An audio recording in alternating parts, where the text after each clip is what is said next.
So Harrison Hospital, got sidetracked there. I spent about 5 hours there. David showed up. I heard him out there flirting with the cute little nurse that was my nurse, and then they denied that he had been there. That blew me away, man. They lied to me like 30 times. I walk out, there's a security guard there because of me sitting there, and I go, am I in a locked ward? And he goes, I don't know. And I said, if I walk to that door, is it going to be locked? And he goes, yes. And I said, then I'm in a locked fucking ward, you fucking liar. I said, you really have some credibility with me now, don't you, you motherfucker? Fuck you. God, I was pissed, man. That was an interesting experience, The NCIS, where that old Medal of Honor winner comes in and his wife just died and he's reliving where he killed his friend back in World War II on Guadalcanal. Anyway, Iwo Jima, whatever one it was. And, survivor's remorse. There wasn't survivor's remorse, but it was, my wife had just died, and I relived my dad in that room. So I'd like to see the tape, because I relived my dad's death, and I relived Elena's death that morning when I woke up to Misty going, John, where's Elena? And I finished waking up to walking out the back door, and Misty's running around with Elena in her arms, had been in the pool for at least half an hour, at least. I relived the CPR that I gave her. I was Boy Scout, man. I was this close to being an Eagle Scout, man. I wish I'd have done that. I wish I would have finished that one. But I gave my daughter CPR in anger. I never thought I would do CPR for real in my life, and I was doing it with my daughter, trying to bring her back alive. Probably grateful that she didn't, because she was deprived oxygen for a while. I'm grateful. I'm sorry, Misty, that you have that vision, that memory that you saw with your eyes of Elena floating in the water. I don't have that. But putting her down on that slab of concrete, getting the water out of her lungs, having to turn her, man, after the first half breath, I knew how much she needed in there, how much air to blow. It was easy. You just fill it up till, a normal breath for her. It was easy. I was in tune with my daughters. And, giving her compressions after the first half one, I knew exactly. I just didn't do anything on the first one, but I knew exactly what I had to do, and Misty called 911, and I got the, operator. She's holding the phone to my ear, and she's going, I want you to count with me, give her 2 breaths, 5 compressions, and I'm doing that, and the fucking fire department shows up, and they take her away from me. I relived it that morning. I explained it in more detail than that, and I'm going, I need to talk to somebody. I mean, what the hell's going on here? Why am I in here? And the only time I ever felt safe, that whole experience was, I think he was the admin guy named Billy, this black guy, big black guy. He was one of those people that just has the gift of people like being around him, and he talking to him, and having him talk to you. It just was one of those guys. And he's the only time I felt safe from Dell and Rusty when I was in the hospital, and he was in the room, and his job was to come in there and get me to sign my life away. And I'm going, I can't read it. I said, I'm not signing it because I cannot read it. And they're going, well, you got to sign it. And it's like, give me my glasses then, and I'll read it, and I will sign it. I don't know what I'm signing. I might be signing myself away to 72 hours. What the fuck, man? I'm not stupid. I think that actually got me out that day because, yes, I was very distraught. I gotta get my coffee. Sorry, guys. What do I do with it?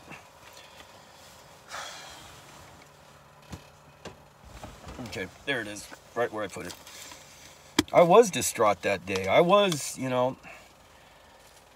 I had just come through hell, and I had just realized what these people had done to Mirsad Sarek, what they had planned on doing to me.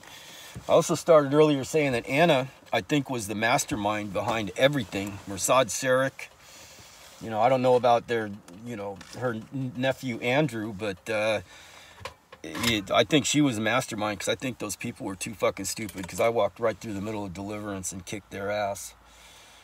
So, you know, I think David probably told them I was, you know, just grieving for my wife, whatever it was. That's what on the, you know, you get your thing, what we did today, you know, why I was there was grief, and it wasn't grief. It was absolute, utter fear is why I was there, and they didn't help me. You know, I got out of there. I'm going, what do I have to do to get out of here? And they said, it really pissed me off, because when I first got there, they walked in with a tray with, they're going to draw blood and fucking take urine. And it's like, didn't ask me, didn't talk to me. I didn't give permission for it. And I said no. I gave urine, but I said no, man. You fucking just, you're not just gonna walk in here and do this without asking me. That was my bottom line. You know, it makes things harder, but what the fuck? I don't care. You know, if you don't stand up for yourself, nobody else will. Oh, my coffee thing fell over, so I got grounds in my coffee now. Oh well. Manly man coffee. So I said, what do I got to do to get out of here? You know. Also, I was telling that story about my dad and Elaine and stuff, and I would get to a good part and stop. And they would come in because they wanted to hear the rest of the story. It was funny, man. I loved it. It was like, and it was interesting because I could tell the story. And I mean, usually I don't consider myself a good storyteller. But I said, what do I have to do? And they said, give blood. Yeah, so I did. And I said, the only thing you're going to find in my system is you're going to find THC and you're going to find morphine, because I had kept Madelyn's morphine, and I took a, you know, shit, I'd had it 4 times in my heart attacks. It was like, God, it just, you know, I guess they gave it to my mom just to ease your breathing, and it sure helped my breathing. So I took a little bit of that just to get through the night, just to fall asleep, it wasn't to get high. It was just, you know, I said, that's all you're going to find. And they took my blood and it came back. That's all they found. You know, I was honest with them the whole time. Never said anything. I would walk in and I said, no drugs. I don't want any drugs from you guys. No drugs. And I would not talk to Bremerton Police Department. I'd been arrested by them before. Anyway, never again. So anyway, the lady, one of their healthcare workers comes in, this fucking lady. She says to me, which this, you know, she goes, man, you're really beat up. And I'm like, yeah, I am. And I look down at myself because I took my fucking clothes. And I go, yeah, you know, I got bumps and bruises and scrapes, and, you know, I'm underweight. I haven't been eating right. I haven't been taking care of myself, you know. And that was like, come on, I'm Joe caregiver. I'm not going to, you know, neglect myself. And I did. You know, I really wish that I'd had people help take care of me, and I could have taken care of Madelyn. One of the things I'm really proud of, or that I love, you know, so many people I've watched die, man. How many times was it that they opened their eyes again, and here I was, a new person in front of them? You know, and every time Madelyn opened her eyes, it was me.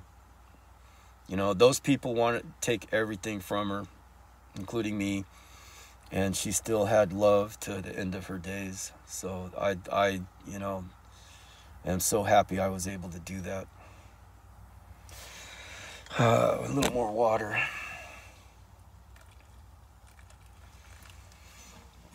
I can say, you know, I'm not going to bitch about my mom, but the way she raised me, the way my dad went along with it, that you know, was my dad's great sin, as he went along with my mom. You know, didn't have a lot of self-esteem, didn't have a lot of, you know, like, I see myself in the mirror, I kind of cringe, just go, you know, you're not a good person. My upbringing, being told that. And the first time I looked in the mirror after Madelyn died, and this makes me cry more, this made me cry more than anything, I don't know if it'll, you know, now, but is that I fulfilled every promise I made to her. I proved myself every day of her life. I proved myself to Madelyn. Forget everybody else. Obviously, they, you know, had preconceived notions of John Gale.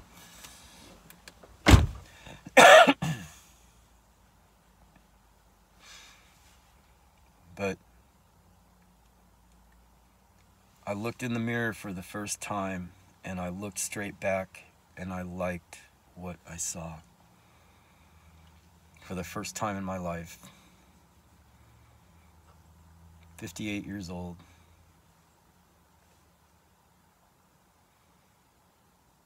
I was married to a woman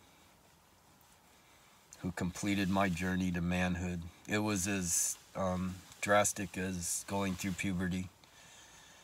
The final, whatever it is that we go through as human beings, as men, you know.